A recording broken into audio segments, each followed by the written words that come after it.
By the way, harmful, disturbing images pertaining to this war are spreading like wildfire on social media. Protecting our children from it is oftentimes easier said than done. So how do you take control? I'm joined in studio by Justin and Jodi Daniels. They are experts in data privacy. They're also the authors of Data Reimagined, Building Trust One Bite at a Time.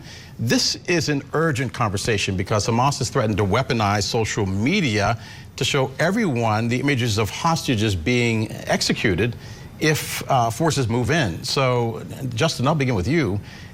How do you stop your kids from seeing this? What do you do? Because let's face it, our children have more control over our social media devices than we do. I think the reality of the situation is they're going to see it despite our best efforts as parents. So what that really means is we as parents need to be prepared to have a really difficult and challenging conversation about our children with what they may see on social media or other outlets that we've never had to even think about having before. Jodi, though, we are now coming out of a pandemic in which our children were home. They did not socialize with other children at school. They just went back to classes, and now we're going to say, oh, look at the images coming down on social media. Can they handle it? I think it's a really good question. And as Justin just said, it is really about having good conversations. This is the time to be a really active parent. And kids, when you ask them, how was your day at school? Most parents will say they get the answer of fine. And in this situation, what's often going to be heard is that the child doesn't probably want to talk about it too much. And this is where the parents have to keep coming back and talking at an age-appropriate level. And one 10-year-old might be able to handle a situation different than another 10-year-old versus what an 8-year-old can see in a 13-year-old. But to continue to have the conversation of what is happening, how are they feeling, and also how can they be a good human and a good friend to those around them. Justin, we are finding out today that children were savagely murdered by Hamas in this massacre. We have a difficult time talking about it on the airwaves. I can't use the language to describe exactly what happened because I would have to put out a warning to parents that if they have children in the room, please tell those children, to turn away. How do you talk to your children about a subject that is even difficult for us to discuss on television?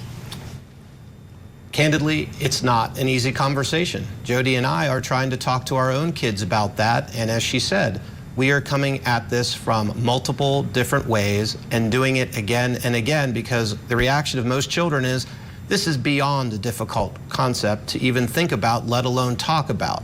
So what we're finding is how can we nurture our kids? How can we be empathetic? How can we have a conversation at the dinner table where there are no devices and we can have a conversation where we can listen to them, hear what they have to say, and create an environment where we can all share what we're thinking and how we're feeling to try to comprehend the incomprehensible. And Jodi, I apologize, I'm suffering from a terrible head cold, so if it appears that I'm getting choked up, it's because I'm losing air. But that being said, as parents, we've come out of, let's see, 2 impeachments, an insurrection, a pandemic. We've watched massacres now in Uvalde, Texas, and other places around the country. Parents are exhausted by everything that they're seeing, and now we're talking about a brutal war upon another war that we have witnessed in Ukraine. How do you convince parents to talk about it? Because a lot of parents are going to do what happened in World War II. They didn't talk about it. You know, fathers came home from battle and they just did not talk about it.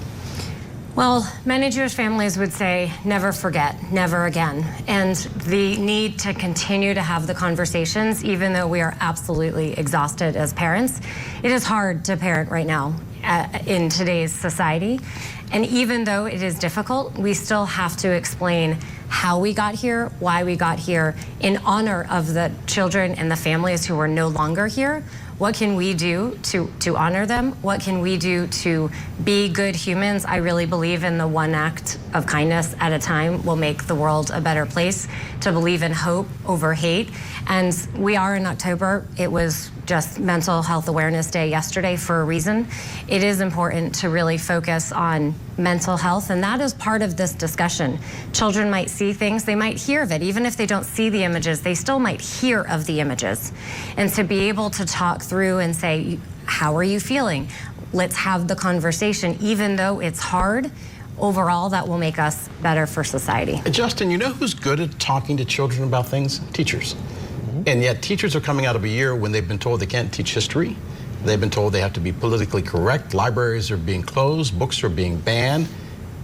Have we not shut down the #1 avenue that we had to be able to educate children about a grisly matter like we're going through right now?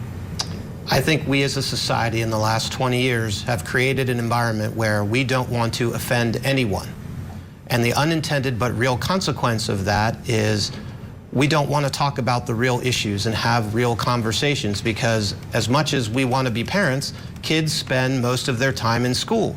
That is a very important place for them to get information, be educated, and with all of the things that you talked about, that area of opportunity for them to be educated is being severely undermined with pretty significant consequences. Justin and Jodi Daniels, important topic. I have a feeling you will be coming back more and more to talk about it because it's not going away. Thanks for being with us. Thank you. Thank you.